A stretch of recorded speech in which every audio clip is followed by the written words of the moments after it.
Welcome to Vetted Conversations, where we delve into the foundations, workings, and current challenges to the American way of self-governance. Our mission is to ensure that you, the listener, gain the knowledge and insights alongside us, your veteran and military family member hosts, to become more informed and engaged citizens. Today, we sat down with Dave Woodruff from the Bob Woodruff Foundation to discuss its origins, salute to service, and how to get involved in 2025. Are we rolling? All right. Dave Woodruff, good to see you. What's going on, Ben? How you doing? We're back here again. I know. This is great. On this time. I know. I finally get to come to the Super Bowl. Is this the first time you've been here? It is. I mean, I think it's because I grew up in Philly, so they just threw me a bone. Well, it'll be a theme throughout this, but I was horrible, terribly hurt by the fact that my Lions aren't here. I'm sorry. So, Bob Woodruff Foundation is a salute to service partner. We are. And how long have you guys been partners? We've been partners 6 years, so I think this might be year 7. Oh, great. And, when the NFL came to us and said, look, we've got all this revenue coming in from salute to service, product that they were selling, they all of a sudden said, we want to honor veterans, and all for the right reasons. But they said, gosh, apart from a few key organizations that we're already partnering with, we need a solution to making sure that money goes out and does the best work it can. And they signed us up, and we've been great partners ever since. And the NFL's been an amazing partner for us. They really are. Yeah, they really are, as you know. In 2006, right after my brother Bob Woodruff had been named as new co-anchor World News Tonight with Elizabeth Vargas, he, in typical fashion, wanted to be the anchor out in the field in the first assignment. So in January of 2006, and he went over to cover the Palestinian elections, ironically, when Hamas came to power.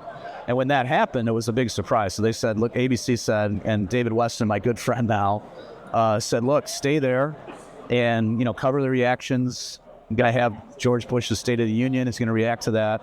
But Bob, in typical fashion, had already been working on an embed with the 4th Infantry Division in northern Iraq, and went on an embed, was with his cameraman Doug Vogt doing a stand-up in this lead Iraqi vehicle, which he wasn't supposed to be in, and an IED went off. But Bob, thank God, with obviously the military medical care he got at Balad Air Base, Landstuhl in Germany, recovered from a 37-day coma, a serious head injury, and went on back to work a year later. And when that happened, when we realized that he was going to recover and do really well, my wife and I and my sister-in-law said, we could do good with his celebrity. There was nobody talking about TBI, and that was really his big injury at the time. Those explosive injuries that were happening. So he could be that guy. He could be the Christopher Reeve at the time. Chris was still around. I was TBI, and so we started the foundation, and we didn't have any designs on anything other than just helping a few of the families we met at Bethesda Naval Hospital. And we were like, we can raise a few bucks. Not sure how we do that. And then that fall, the New York Comedy Festival popped up and said, we'll do a show. We're doing a show. You guys could be the charitable partner for the opener. And they said we could probably raise $100,000. So we were like, oh my God, that'd be amazing. And then about 6 weeks before that show, this guy, Bruce Springsteen, contacted my sister-in-law and said, hey, whatever I can do, let me know. I love Bob's story. It's amazing. And we said, well, why don't you play the show for us? And he came, and we raised $2 million, and it was off to the races. So that's the rest of history. And we started out working on TBI and all those injuries, those, the invisible wounds of war, we called it. And then since then we've evolved, because we've evolved with the needs of the community. And we can talk about some of that, but we're working in all different spaces, everything from housing to food insecurity to mental health. So whatever veterans and now active duty service members and their families need. It's amazing. Yeah. Well, the connection is so crazy, because I was working at ABC News at the time when that happened, kind of way down below. But it's amazing to come full circle and be working with you guys here. What's your kind of focus this year at the Super Bowl for the foundation, and obviously all the many needs of our military members and families and veterans? What kind of are you most excited to talk about? Well, I'll tell you, we had a lot of fun on Monday, because one of the things we've done with the NFL Salute to Service program is stand up the Wheelchair Football League, and so we had the Wheelchair Football League a Veterans All-Star game on Monday. It was the first community event for the NFL this week. Seems like it was ancient ago, like, days ago. But that was an incredible event because you see guys, and it was all veterans, obviously, mostly Army this time, who are, overcoming something that you can't even imagine. Amputations, everything. They're in wheelchairs playing essentially what is full contact football.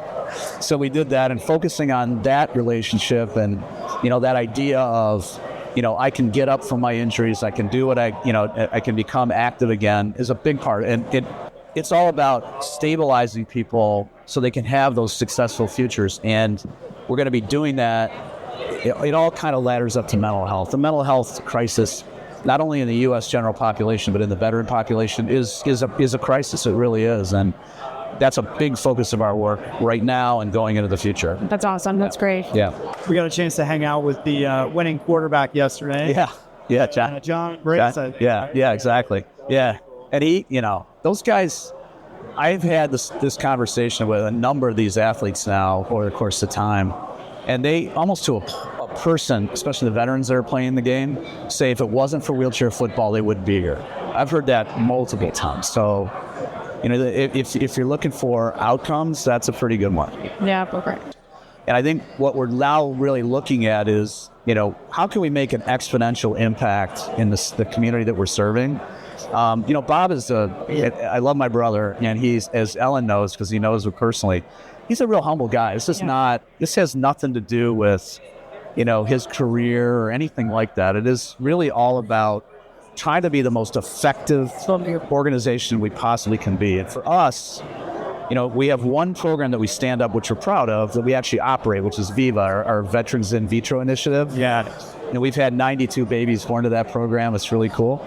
But we're a grant maker, so we're always out looking for the organizations that are in this room, organizations that are out there doing the work on the ground, and finding the most effective ones for the dollars that we are so lucky to manage for people and organizations. So in the midterm right now, we really are very focused on the mental health crisis. And one of the areas that really impacts me greatly is military kids' mental health. Yeah. So they are subject to, the pressures on kids right now from a social media standpoint, from a performance standpoint in school, all that social pressure is creating a mental health crisis. Military kids have it even worse. I mean, they get moved around constantly. I mean, I have three of them. Yeah, you have military kids in it.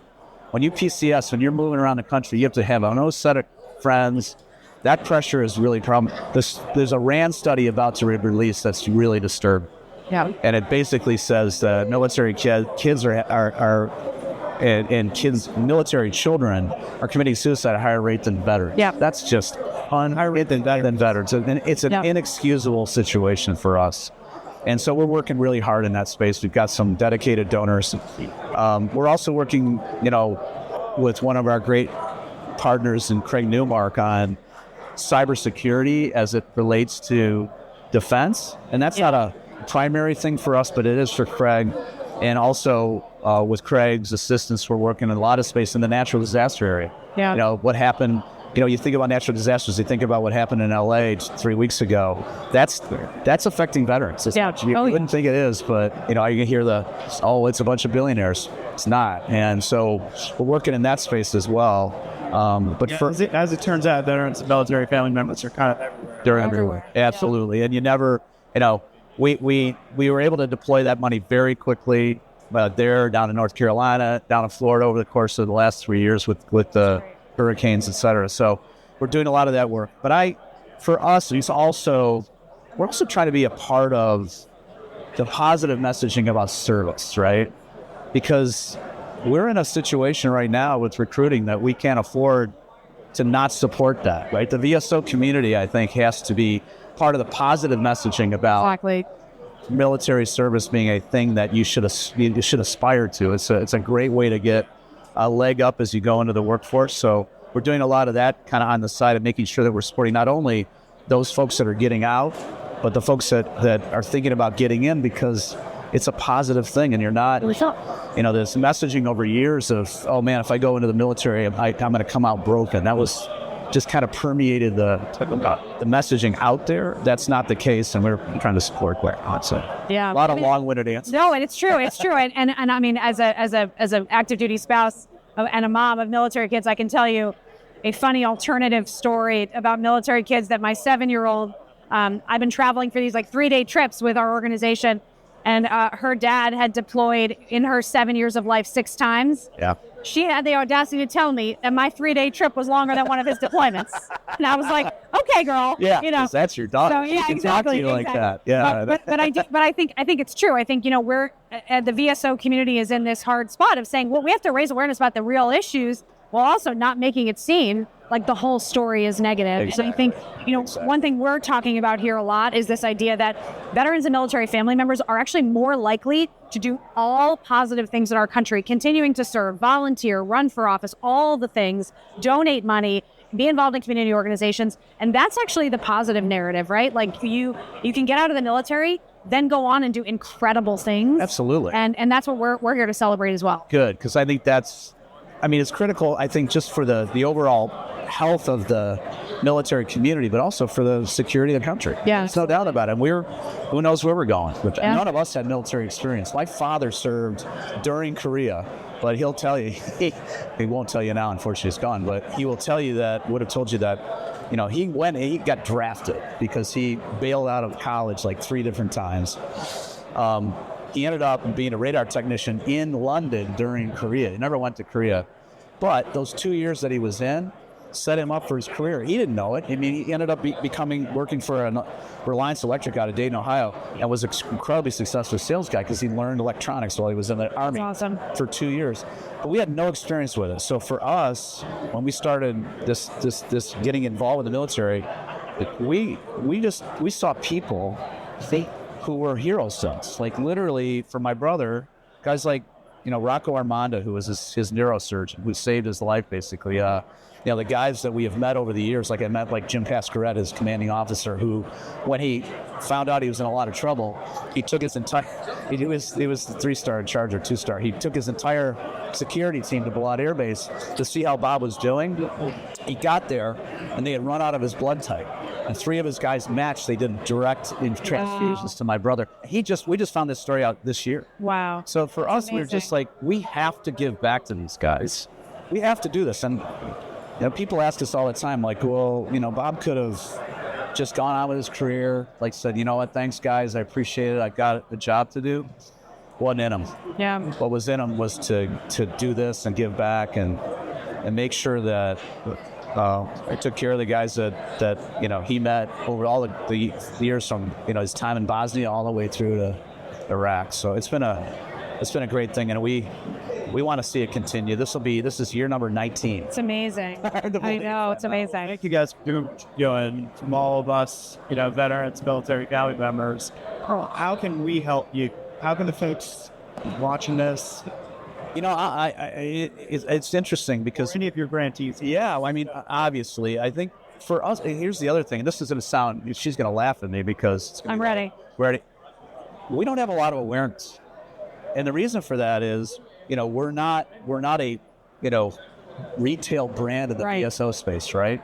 Our friends out there, Wounded Warrior Project and DAV, they are well known. I mean, we've got about, if you look at the numbers, about a 25% awareness, which is actually pretty good. But like, people can help by, I think, just talking about what the foundation does. It's hard because we give the credit to the organizations that are doing the work on the ground, right? We want to promote them, and we do that, by the way, through the Got Your 6 network, and that's something that has come to fruition over the course of the last few years.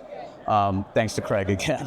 But that is now the biggest non-governmental network of veteran serving organizations in the country. We reach about 98% of all veterans and service members. I think there's only 14 counties that we don't have reach into. So Amazing. Getting people to, I think helping us talk about the foundation, what we do, talk about the need for those local community organizations, supporting them. I mean, we can do a lot of that, but it's really important to local folks in their hometowns to help their organizations as well. And obviously getting involved with you guys and supporting Military 250, I think the way that everybody's coming together in this anniversary year of the Marine Corps and everything else is really kind of a great time right now to bring the focus back, because we're a lot of years out from active wars, although all of us know there's people fighting and shooting every day for us. But that's, I think telling the story, keeping everybody aware that the needs are still there. They're not getting any smaller. Right. I mean, we're trying to, we saw an 8% reduction in veteran homelessness in the last 2 years. I'd like to see it, go away, like these efforts for Built for Zero and things that organizations are doing. But we're making an impact. We know that, but I think we just have to keep people thinking about it, because there's been a lot of distractions. When, we come out of a political year, people are donating to political causes. Maybe they can come out of that now. We've got, social justice issues, which are extremely important, and we want people to support those. But think about the military, think about veterans, because they're still there fighting for us. 200,000 a year get out. We need to help them when they come out. Well, I mean, people within the community know about the great work that the Woodruff Foundation does. So you can rest assured with that. In today's confusing world, it's more important than ever to understand how our government works and how we, as patriotic citizens, can actively participate in conversations about protecting our freedom.